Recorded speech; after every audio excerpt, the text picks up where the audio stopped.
வாயழகு செஞ்சதெல்லாம் வைகையாத்து மண்ணுங்க, பல்லழகு செஞ்சது முல்லையூர் மண்ணுங்க.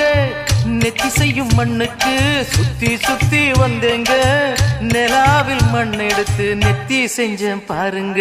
தந்தானே தந்தானே தந்தான குயிலே, சாமி தந்தானே தந்தானே என்னோட மயிலே. தஞ்சாவூர் மண்ணி எடுத்து தாமிரபரணி தண்ணிய விட்டு சேர்த்து சேர்த்து செஞ்சது இந்த பொம்மை. இது பொம்மை இல்ல பொம்மை இல்ல உண்மை.